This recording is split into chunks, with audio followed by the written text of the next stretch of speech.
So stay patient, we're on the final leg here. The next level down is to talk about the details of the holdout analysis, because what you've seen so far makes it seem as if there's just the near future. There's a history and then there's the near future. We hold out the most recent data, we do that once. But actually, we don't do that. There's more computation involved. We sweep repeatedly through the history. So let me show you a cartoon of how that works. So imagine this is our data, and we're going to divide it into a holdout section which we hide, and we'll call that a history section which we use. So we will use the data in here. This is our demand data. And we will temporarily split them here. And suppose we have a forecast horizon of 2 periods. So we actually have all this data that we're not using at first. We're even holding out some of the holdout. But we're saying, let's make a forecast, well, let's say 3 periods ahead. And we use this much data and we forecast 3 periods ahead, and then we see which of the methods does well there. Okay, so we'll have an error for method 1, method 2, method 3, and then we'll do it again starting 1 period further. So we'll now use 1 more period of data, and we'll look at the next 3, and we'll keep these in reserve. So we have now looked at 2 times we've looked 1 period ahead, 2 times we've looked 2 periods ahead, and 2 times we've looked 3 periods ahead. So we're going to have multiple exposures to how it works out over the next 3 periods, and we can average the averages to get a more statistically stable ranking of the competing methods. So we keep doing that. We keep sliding this technique. We use more of the data. We look 3 periods ahead, and we're keeping this for future use. And we keep doing this, and this is called, not surprisingly, a sliding simulation. It's sliding because we're sliding the amount of history we use to get more experience with a 1 step ahead forecast and a 2 and a 3. And it's a simulation because we're pretending as if we're actually in real time making a forecast and waiting to see what happens. We're just skipping the waiting part. We're uncovering the holdout data to see the actual demand and making our error calculations. So we're sliding along, and this gives us, now we have at this point 3 values for the 1 step ahead error, 3 values for the 2 step, 3 values for the 3 steps, so we can average all those and get 2 advantages. One is that that's more statistically stable. The average of 3 numbers is a more accurate estimate of what's happening than the average of 1. But also, we're allowing for the fact that the data can be changing over time, and we're letting that happen. We're simulating the actual dynamics of the market so that we get a more realistic set of numbers. So, for instance, if we had a situation where the demand history was doing this, and we cut it here, and then all of a sudden something happened. Maybe we had a tremendous marketing campaign, and the future data was like this. The performance of a forecast like that would be pretty poor. But if we keep looking and the method adjusts, we're going to get a different idea of how a level method that's adjustable, like simple exponential smoothing, would perform in a volatile situation. So we don't do the holdout analysis once. We do repeated sweeps, each one a little bit using more and more of the data. And finally, we run out of gas here. We don't have any.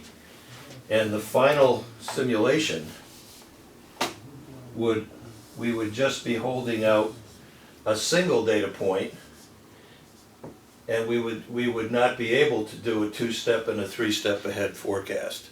But we squeeze everything we can out of the holdout data, so we have one more data point to see how a 1-step ahead forecast would work. So the computation, which looked big before, because we have repeated sweeps using each method on the same data, is actually a bigger computational burden, because we're changing which data we feed into the methods and recalculating the errors going farther and farther into the future. But that provides us with a more comprehensive assessment of error. And then there's one more computational enhancement that also makes this more intensive a calculation. And that is to realize that each of these methods that we're evaluating is really a family of similar, sister methods. For instance, with single exponential smoothing, there's a single weighting factor which says basically how much do we discount the oldest data and give more attention to the newest data coming in from the market. So that's a weighting factor that can go from 0 to 1.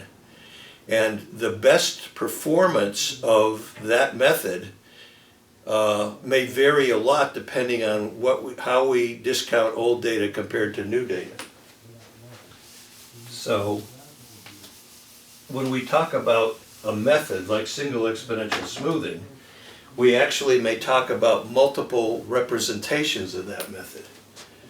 So single exponential smoothing with alpha equals 0.1 is a competitor, but single with alpha equals 0.5 is another competitor that pays more attention to what's happening now and less to what happened in the past.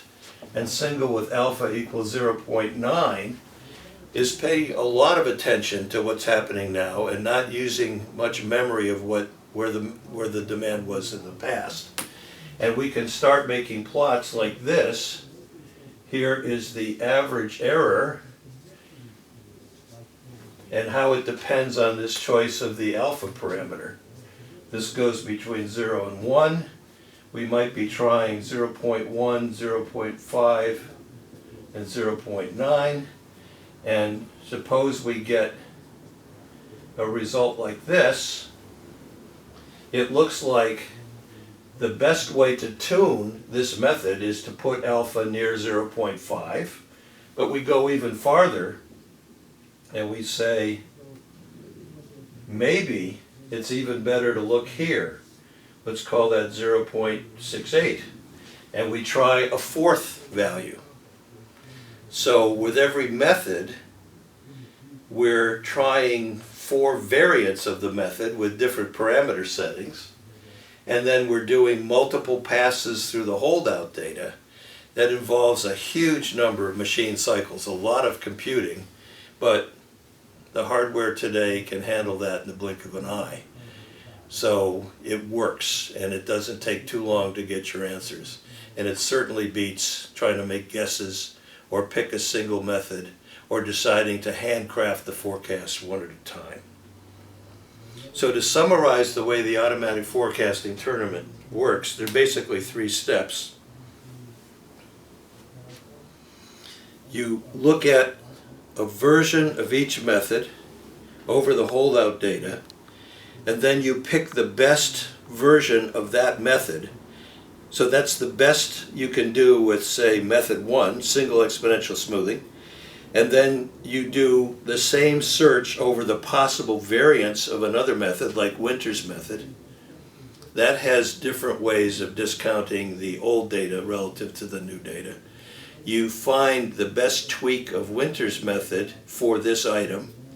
So you get the best of the best for one, you get the best of the best for the others, and those are sort of local champions, and they go to the final playoff round where the final tournament decides the overall winner. And that is a very effective, it's been proven over decades to be a very effective and efficient way to automatically manage all the grinding part of statistical forecasting for demand. And then there's a final touch, which is to say there may be more information available to your brain than is in the historical record. For instance, you may know that your competitor in Manitoba is going out of business, and so you're going to grab a share of that business. That's not in the historical record. It's what's going to happen next month. And so we allow in the software for the statistical basis of a forecast to be modified by market intelligence and by expert judgment. So that, for instance, if you know that you're going to run a marketing campaign that in the past has been successful, you might push up your forecast. Or if you expect that you're going to have a plant closure because you've had a fire, then you could push down the forecasts. And that combination of letting the computer grind the problem to death, try multiple methods, tweak each one to its best performance, and then pick the best of the best, and that's an empirical, fact-based starting point for the forecasting. And then having a meeting where you bring in your team, your salespeople, your marketing people, and you blend in their judgment and their intelligence, their knowledge of what's happening next in their markets. That combination ultimately produces an effective and realistic demand planning process.